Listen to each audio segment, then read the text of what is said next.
24 TV-ին շարունակում է աշխատանքը, տաղավարում այսօր իմ հյուրն է Կամուշ քաղաքացիական նախաձեռնության համահիմնադիր Արման Աբովյանը։ Բարև ձեզ, պարոն Աբովյան։ Բարև ձեզ։ Շնորհակալ եմ մեզ հյուրընկալվելու համար։ Շնորհակալություն հրավերի համար։ Երեկ վաղ առավոտից ազգային անվտանգության ծառայության աշխատակիցները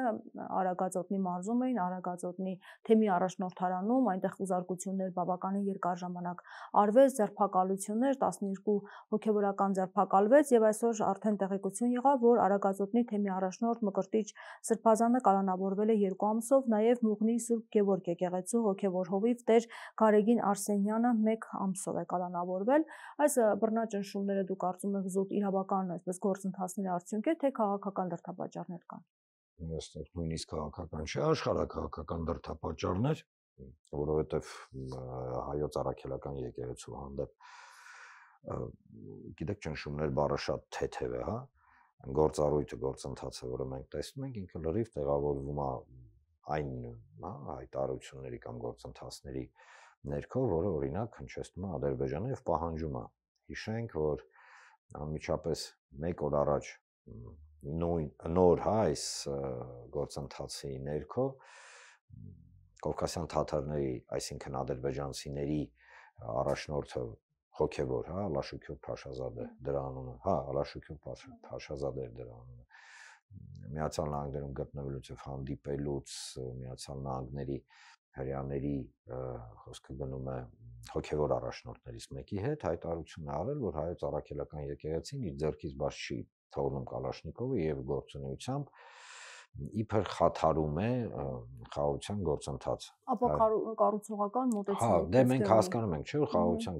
գործընթացը Ադրբեջանի տեսլականի ներքո ենթադրում է Հայաստանի Հանրապետության դեմոնտաժը։ Բայց դեմոնտաժը ինքը ունի, այսինքն կազմաքանդումը, կազմալուծումը 3 հիմնական փուլ։ Փուլ համար 1 դա անպայման գցել ուղիղ կախվածության մեջ իշխանություններին կամ կապ ունենալ հետները, կապ չունի, հա, ինչը մենք այսօր տեսնում ենք։ Երկրորդը դա ջարդել մարդկանց դիմադրելու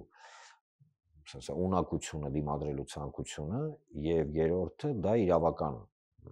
գործառույթ է, այսինքն իրավական մասով լուծարել Հայաստանի Հանրապետությունը, ինչը մենք գիտենք արդեն անոնսարվել է իշխանությունների կողմից, որ իրենք պատրաստվում են, եթե 26 թվականին մնան իշխանության, ապա վերանայելու են սահմանադրությունը եւ այլն 4-րդ հանրապետություն, որը հավասարազոր է արևմտյան Ադրբեջան, ստե պետք չի ինչ-որ բաների ընդհանրել, դա այդպես։ Հիմա իրենք կասեն, չեն համաձայնվի, կճեղեն իրենց մեջտեղից եւ այլն, դա այդպես չի։ Այսօր ունենք մի կառույց, որը ապաքաղաքական է իր էությամբ եւ որը ամբողջ պատմության ընթացքում Հայաստանի, հա, ու հայ ժողովրդի եղել է ըստ էության պետականության եւ պետության ձևավորման եւ պահպանման եւ ազգային պահպանման հիմնական ինստիտուտը, դա հայոց առաքելական ինստիտուտն է, եկեղեցու ինստիտուտն է։ Տեսեք, թուրքերը եւ ադրբեջանցիները հասկանում են, որ միայն թղթով չի ու ժամանակավոր մարդկանց ընկճախտի մեջ գցելով չի։ Իրենք պետք է ոչնչացնեն այն ինստիտուտը, որը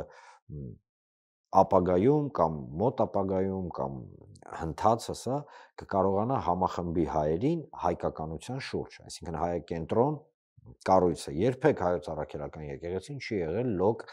հավատքի տեղ, հա, ինքը եղել է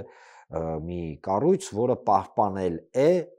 հայկականությունը, հայ լինելը։ Հիմա, եթե դու ուզում ես վերացնես ինչ-որ մի ժողովրդի, եթե դու ուզում ես վերացնես ինչ-որ մի էթնոքաղաքական միավոր, դու պետք է վերացնես առաջի հերթին ֆունդամենտը, որի վրա այս ամենը կառուցում է։ Այս ֆունդամենտի գլխին եկեղեցին է կանգնած, պետք չի փտրել ինչ-որ տենց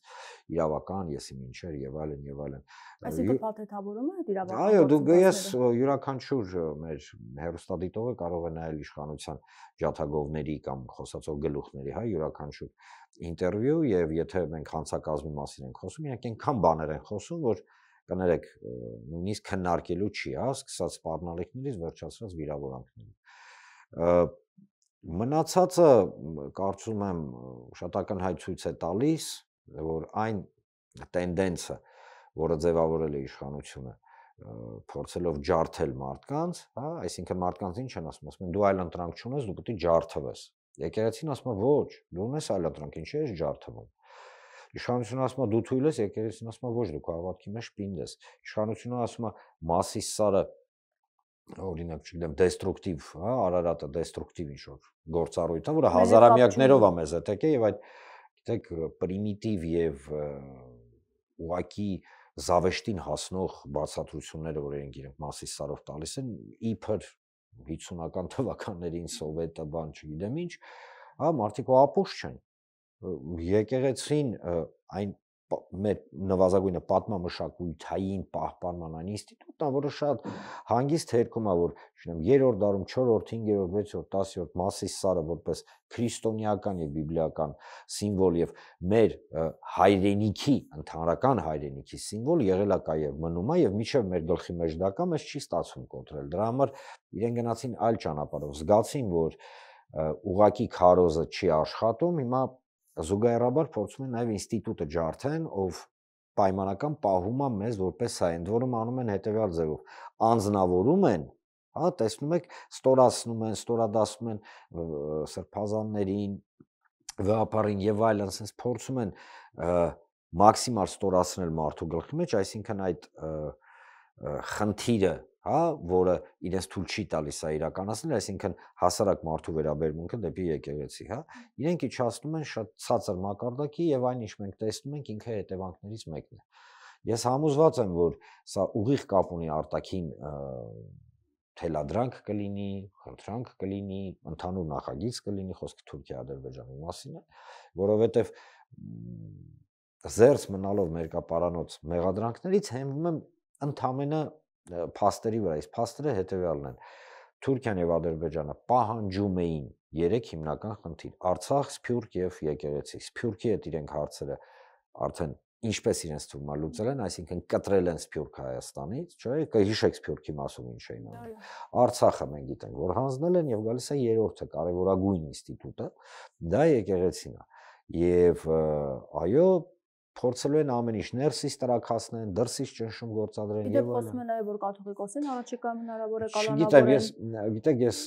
չեմ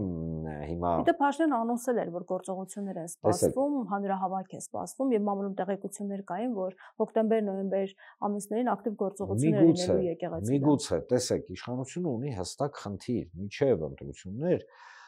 դիմադրության, նվազագույնը հոգեվոր դիմադրության, հա, ներքուս դիմադրություն ջարդել, որովհետև եթե իրենց հաջողվում է ջարդել հազարամյակներով մեզ որպես ազգ պահպանող, հա, այսինքն պետականության կերտման ֆունդամենտի, հա, այդ հիմնական դերակատարին ջարդել, ապա այդ պարագայում հավատացնում եմ ձեզ մարդկանց, ովքեր մարդ են, մարդ ոչ թե ֆիզիկական առումով, այլ բարոյահոգեբանական, ունեն կարմիր գծեր, հավատում են Աստծուն, համարում են, որ Մասիսը ճիշտ են համարում, հա, հայկական սիմվոլ է, դիտարկում են հայրենիքը ոչ միայն Հայաստանի, հա, ներքոպետություն, բան, այս ամբողջ կոմպլեքսը ջարդելուց հետո իհարկե իրենք հաշվի են առնում, որ այդ փլատակների վրա կգան, իրենց ջաթագովները 10-15% կգան իրանց կընտրեն, բայց քանզի շատ քիչ մարդ է գալու, իրանք այդ տոկոսային հարաբերությունների վրա էլի ոնց որ առաջնային դեր կգրավեն։ Սա է, ուրիշ բան մի փնտրեք։ Իսկ իդեպ այդ գործողությունները տեղավորվում են այսպես կոչված ռևանշիզմի դեմ պայքարին, որովհետև Թուրքիան, Ադրբեջանը ասում են, որ Հայաստանը պետք է ռևանշիզմի դեմ պայքարի, իհարկե թե ներսում նման կառույցներ կա եւ մեր եկեղեցին ուզում են դիտարկեն այդպեսին։ Ըստ էության դուք հաստատեցիք այն ինչ մենք խոսացինք այս վերջին 10 րոպեի ընթացքում, առհասարակ այդ բառակույտը, բառաաղբը, հա, որը օգտագործում են մեր հանդեպ թուրքեր եւ ադրբեջանցիները, այսինքն եթե դու սիրում ես քո հայրենիքը, եթե դու սիրում ես քո հավատքը, եթե դու համաձայն ես դառնաս ոչնչացվելու զանգված, իսկ մեզ դեպի դա են տանում, սա խնդրում եմ էլի մի հավատացեք այն ամպագորգոր խոսքերին խաղաղության մասին, որ ասում է ոչ, սա ակնհայտ էլի եթե փաստերին անդրադառնանք, ով առաջինը ռևանշիզմ բառը օգտագործը։ Սրանց բանը կոնստրուկտիվ գործընկեր Ալիև Իլհամը։ Նույնիսկ բառապաշարի մակարդակով իրենք լրիվ նույն գծի մեջ են։ Տեսեք, վստահաբար կլինեն մարդիկ կասեն, դե լավ, գծի մեջ են, կարևորը պատերազմ չլինի։ Ոչ, Երբ որ մենք խոսում ենք դրա մասին, մենք հասկանում ենք, որ հիմիկվա գործընթացները իրենք ոչ այդքան միգուցե պատերազմի են բերում իշխանության կողմից, այլ բերում են ոչնչացման։ Երբ որ մարդկանց գլխի մեջ մտցրեցին, որ խաղաղություն է գալիս, Արցախում էլ է խաղաղություն։ Մենք այդպիսի խաղաղություն ենք ուզում, իսկ մեզ տանում են դեպի այդ գործընթաց։ Եվ զավեշտը նրանումն է, որ սրանց դարդուցավը օրինակ, գիտեք ինչն է։ Օրինակ Միջանսկի պահը, ոչ թե այն փաստը, որ իրենք փաստացի Միջանսկ են հանձնում,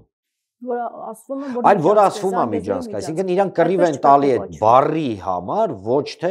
էության, որովհետև իրանք ասում են ընկեր, մենք գնում ենք ընտրության, դու մեզ թաղում ես այստեղ։ Ստեղել են խաբը, սուտը, նենգությունը, հակահայկականությունը, հակապետականությունը ընդգծում են, որովհետև երբ որ իրենք ասում են, իրենք պետության համար տապակվում են, վստահաբար այդ պետության անվանումը Ադրբեջանը, Հայաստան չի։ Այսինքն, երբ որ իրանք պետականության մասին են խոսում են Ադրբեջանի մասին։ Այնինչ արել այս իշխանությունը Ադրբեջանի պետականության կայացման համար ոչ ոք երբեք չի արել, ադրբեջանցիներն էլ չեն արել։ Եվ այս պարագայում միգուցե իրենք հավատում են իրենց այդ գաղափարին, որ երբ որ մարդասպանը գալիս է քոտուն կացնով, սպանելով ճանապարհին քո բարեկամներին հասնում է քո մոտ, ու դու չոքես վիզը ծռես, ասես ընդունում եմ ամեն ինչ, ինձ մի սպանի։ Իրենք հավատում են այդ կոնցեպտին։ Հասկացեք, հարգելի հեռուստադիտողներ ջան, երբեք հայկական էթնոքաղաքական տարը, այսինքն մենք ագրեսոր չենք եղել, մենք միշտ դիմադրելու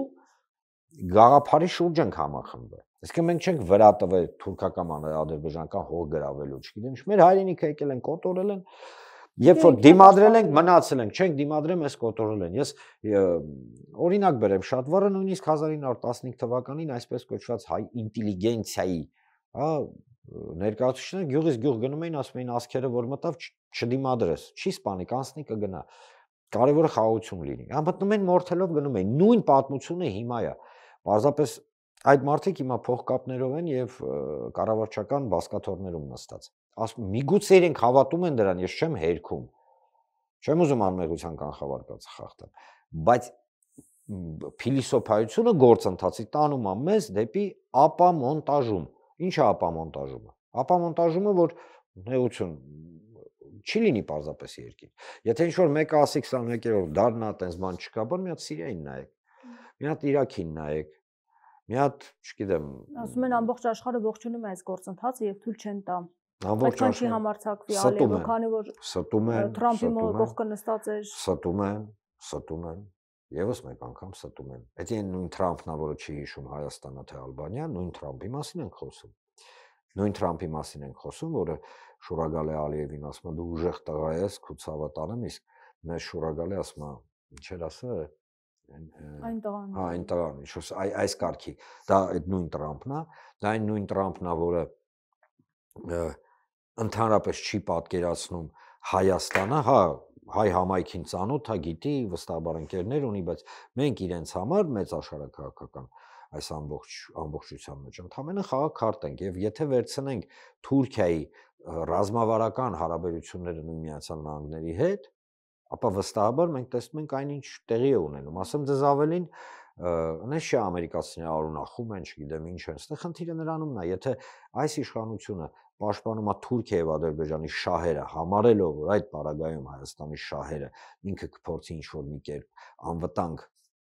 տիրույթի մեջ բայ, ապա չարաչար սխալվում է, չի լինի դա, որովհետև Թուրքիա, Ադրբեջանի եւ ավելի մեծ Պանբրիտանիկա, այսինքն Միացյալ Նահանգներ, Բրիտանիան եւ այլն շահերը չեն ենթադրում առհասարակ Հայաստանի արկայություն, չեն ենթադրում ձեր արկայություն, հարգելի հեռուստադիտողներ, համաձայն եք, դուք սրա հետ համաձայն չեք, դուրներդ գալիս է, թե չէ, վիճում եք, ասում եք դա այդպես չի, դրանից իրականությունը չի փոխվում, ընդհանրապես չի փոխվում։ Մեզ ամեն շաբաթյա ռեժիմով ստորացնում են իշխանությունները, ստորացնում են թուրքերը, ստորացնում են ադրբեջանցիները, հաճախակի միասին են ստորացնում։ Նկատել եք, ամեն շաբաթ մենք ինչ-որ մի տեղեկություն ենք լսում, որ ձեռներս խփում են գլուխներիս, ասում ենք վայ մաման գմփա։ Էս ինչ էր մեր գլխին նոր ինչ-որ բան։ Եվ դա կուտակվում է մեր գլխի մեջ, այսինքն մեզ մշտապես համոզում են, որ չէ, դու ունակ չես, դու չես կարող, դու թույլ ես, դու պետքա մոռանաս ամեն ինչ, օրինակ բերեմ, պատկերացրեք, ձեր դեմի հարևանը, շատ պատկերավոր, որը այն տունը, որտեղ ապրում է, ձեր տունն էր եւ որը ձեր բարեկամներին մորթել է, ընդ որում երկու կողմից հարևանները գալիս են ասում են, ուրեմն գալիս եմ քեզ մորթեմ, ասում ես ինչ անեմ որ չմորթես։ Ինքը գալիս է։ Ինքը ասում է հանի հորդ մորդ նկարում ես սպանել եմ, հանում ես, ասում է իսկ հիմա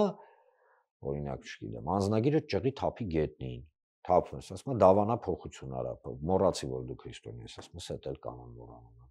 Վերջում ասում է գիտես ինչ կա, տանդ այդ վկայականը պետք է փոխես։ Դինես ձևակերպում տաս, որ ես էլ իրավունք ունենամ, այն մնացածը սուտ է սրանք ինչ պատմեն իշխանությունները։ Էդ էլ էս անում։ Հիմա հարց, եթե ինքը այդ պահանջները դեմդ դնում է, իրա վերջը ո՞րն է, այսինքն իրա ցանկությունը ո՞րն է։ Իրա ցանկությունը քեզ վերացնելն է, որովհետև այդ պահանջները կատարելուց հետո քո դիմադրողականության, այսպես կոչված, ցենզը ինքը իջնում է շրիշակից ցածր վերջ։ Նույն մեթոդաբանությունը օգտագործում էին յուրաքանչյուր զանգվածային սպանդերի ժամանակ, օրինակ 1938 թվականին, երբ որ ֆաշիստական Գերմանիայում նախագծում էին համակենտրոնացման ճամբարներ, որտեղ նախագծված էր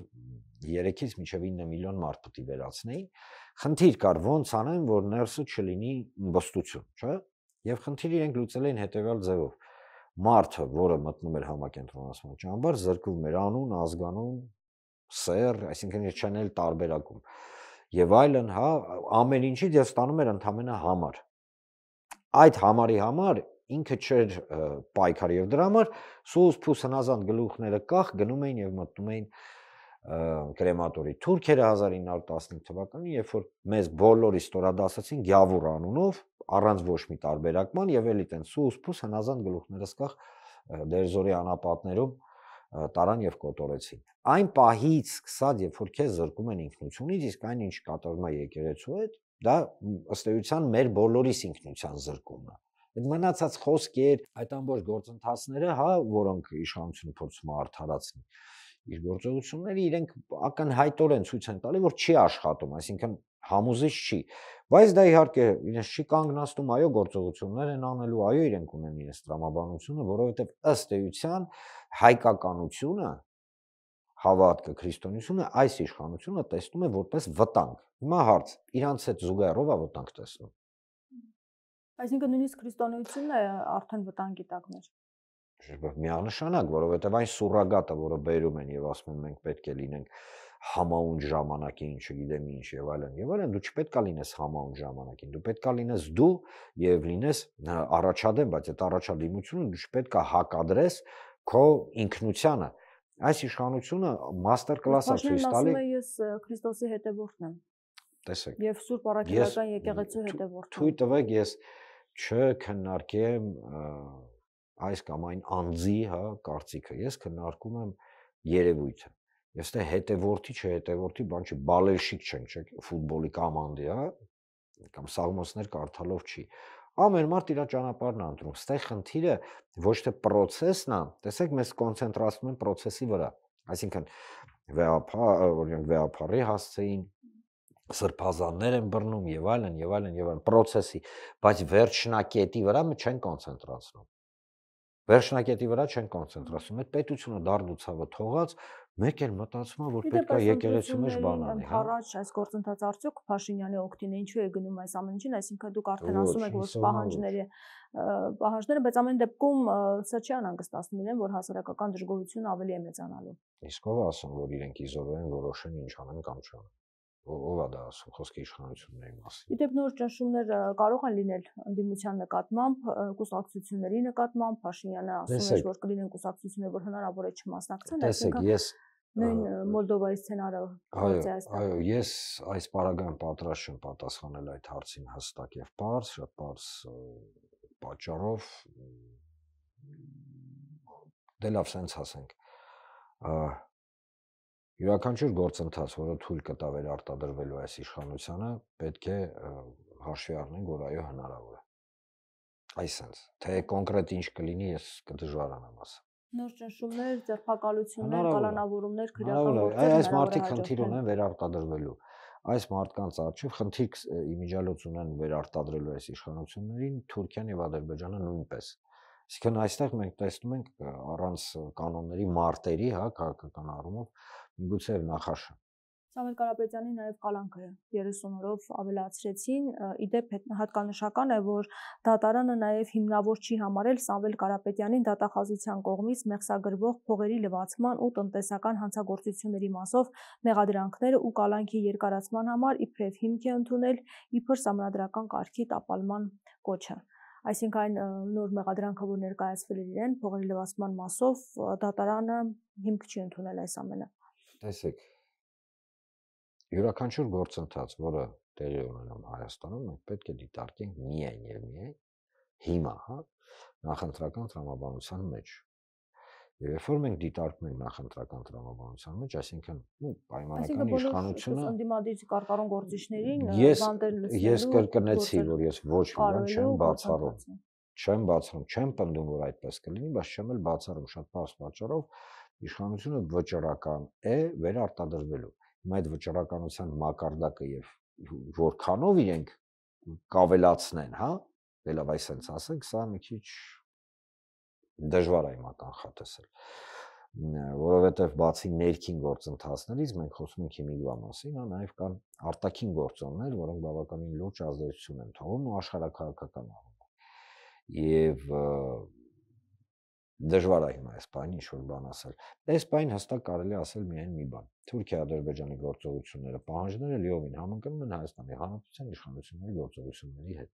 Երբ որ Թուրքիա եւ Ադրբեջանը պահանջում են Հայաստանի Հանրապետության սահմանադրությունը փոխել եւ մատնանշում է ինչը պետք է փոխվի, նույնը այստեղ սկսում են գովազդել եւ ասել Հայաստանի Հանրապետության իշխանությունները, բայց հավելում են, ասում են, դա մեր որոշումն է, ներողություն, մենք ապուշ չենք։ Ամեն ինչ ակնհայտ է, պարզ է, հասկանում եք, ամեն ինչ այնքան պարզ է, որ մենք նույնիսկ չենք հավատում այդ պարզությանը, չէ՞, այդ գործընթացի պարզ լինելուն։ Այո, մեզ ուզում են ապամոնտաժել երկիրը, մա պարզ է դա։ Բայց ինչպես են աջակցելու Թուրքիայից եւ Ադրբեջանից Փաշինյանին։ Արդեն իսկ աջակցում են։ Ես կարծում եմ, որ Թուրքիան եւ Ադրբեջանը, տեսեք, շատ հետաքրքիր մի պահ է, իրանք իհարկե ուզում են աջակցել, որ մեկ-մեկ այդ թրքությունը մեջներից դուրս է գալի, չեն դիմանում էլի, դե թուրք են, վայրենի են։ Եվ նույն այդ Ալիևի, հա, խոսքերը, որ այո, խաղաղություն եւ այլն, իրանց տեսլականի ներքո ինքը պարբերաբար սենց համեմվում է այդ արտահայտություններով, որտեղ ստե ցնցումների մեջ անգնում իշխանությունը սպանգերխես, սենց բան ասում, ժողովուրդը չի ընտրի օրինակ Զանգեզուրի Միջանցքի մասը։ Եվ այստեղ, այո, Թուրքիա եւ Ադրբեջանը աջակցում են, ես նույնիսկ չեմ բացառում, որ միջև ընտրություններ նույն թուրքերը, ադրբեջանցիները շուտ դեմոնստրատիվ քայլեր անեն, օրինակ Պայմանագիրը կնքվի օրինակ։ Չէ, չի կնքվի, օրինակ չեմ կարծում, որ կկնքվի, օրինակ, չգիտեմ, որոշակի դիրքերից իրենց ոչ ռազմավարական, հա, 50 մետր հետ քաշվեն, օրինակ մնալով Հայաստանի տարածքում, բայց այս իշխանությունը ներկայացնի տես ադրբեջանցին լավն է, այսինքն խաղաղությունը աշխատում է, կամ նույն Էրդողանի եւ Ալիևի այցը Հայաստան։ Ես կարծում եմ, որ նույնիսկ դա կարող է լինել։ Այո, նույնիսկ դա կարող է լինել եւ Ադրբեջանի եւ Թուրքիայի դրոշները դուք կտենաք Հայաստանի Հանրապետության փողոցներում, բայց իրենք կգան որպես միսիա։ Բայց դա տպավորություն կթողնի ժողովրդի մոտ, որ արդեն խաղաղություն է հաստատվել բարեկամական։ Խախը ժողովուրդը ապուշ չի, հասկանում եք, սրանք Օրինակ քլեչը եկավ, մեկ առանձնապես արդյունք չտեսանք նրա այցից։ Չի լինելու, հասկանում եք, ստեղ խնդիրը նրանում է, որ Թուրքիա-Ադրբեջանի մոտ ռազմավարական նշանակություն ունի այս իշխանության մնալով, որտեղ եթե այս իշխանությունը մնաց, իրենք վերջնականապես լուծում են հայկական հարցը։ Իսկ հայկական հարցի լուծումը իրենց համար կենսական նշանակություն ունի, որ միանան, իրենք չեն էլ թաքցնում դա։ Իսկ Փաշինյանի շրջագայությունների մասին ինչ կասեք, վերջերս Տաջիկստան էր գնացել, դրանից առաջ Բրյուսել էր գնացել, ավելի վաղ Կոպենհագեն։ Ու ինքը իր գծի մեջ է անունը դրել են կոմպլեմենտարիզմ, չգիտեմ որքանով է դա կոմպլեմենտարիզմ, ընդհանրապես կոմպլեմենտարիզմ չի, որտեղ երբ որ գնում ես տարբեր աշխարհակաղակական կենտրոններ, որոնք իրար հետ մահու կռիվ են տալի ու հակասական բաներ ես հայտարարում, դա կոմպլեմենտարիզմ չի։ Ինչ կարելի ասել, ոչ մի բան, ինքը ըստ էության ոչ մի դրական բան մեզ չի բերում բացի բացասականից։ Հա ինչ, գնացին Դուշանբե, դե լավ, Դուշանբեում գնացին։ Բոլոր առումներով հասկանում եք, եթե դու կանխատեսելի չես, կամ դու կառավարելի ես կանխատեսելիության կանխավարկածով, ապա դու կարաս օրը 68 հատ երկիր գնաս, բայց քո հետ հաշվի չեն նստի։ Այսինքն դու չես կարող լուծել քո արժև ծառացած խնդիրները։ Դե գնում է խաղաղության օրակարգի մասին ամենտեղ խոսում։ Բայց ներողություն, այնտեղ հո ապուշ չեն։ Չէ, այնտեղ հո ապուշ չեն։ Տեսեք, միջազգային հանրությունը խորապես թքած ունի ինչա լինելու։ Ինքը ասում է, օքեյ, պայմանավորվել է, որ լինելու է խաղաղություն, թե ինչ ձևով կլինի Հայաստան այդ խաղաղության ներքո, թե Հայաստանի տեղը կլինի 4-րդ հանրապետություն, ինչը հավասարազոր է Արևմտյան Ադրբեջանի։ Կլինի այդ ամենը։ Օքեյ, եթե դուք որոշել եք պայմանական միջազգային հանրությունը ասում է հետևյալը. հայեր, որոշել եք խաղաղություն գոռալով գնաք ընկնեք անդունդը, գնացեք։ Ինչ պիտի մեզ խանգարեն։ Ամեն մեկը իր ինտերեսը կպահի այս պարագայում։ Սա է։ Որ մենք խոսում ենք միջազգային հանրության մասին, կներեք, Գազայում 65000 հոգի մարդ կոտորեցին, միջազգային հանրությունը չէր անում։ Իսկ Ռուսաստանի հետ հարաբերությունների կարգավորման այսպես միտումներ դուք տեսնում եք Հայաստանի կողմից։ Տեսեք, կարգավորման չկայքավորման, տեսեք, կարգավորման խնդիր չի այստեղ։ Հարաբերությունները այ ֆորմատի մեջ են։ Եվ ռուսները կամ նույն ամերիկացիները կամ բրիտանացիները կամ նույնիսկ թուրքերը իրանցիները շատ լավ հասկանում են ում հետ են իրենք հիմա ում հետ իրենք գործում են։ Եվ քանզի այս իշխանությունը իր լեգիտիմությունը որոշումների ընդունման պահով արտապատվիրակել է ըստ էության, Թուրքիան եւ Ադրբեջանին, ապա այս պարագայում այս այցերը ոչ մի էական նշանակություն չունեն դրական առումով, բացասականով իհարկե։ Շնորհակալ եմ զրույցի համար։ Զրուցակիցս Կամուշ քաղաքացիական նախաձեռնության համահիմնադիր քաղաքական վերլուծաբան Արման Աբովյանն էր։ Շարունակեք մեզ հետևել, կհանդիպենք։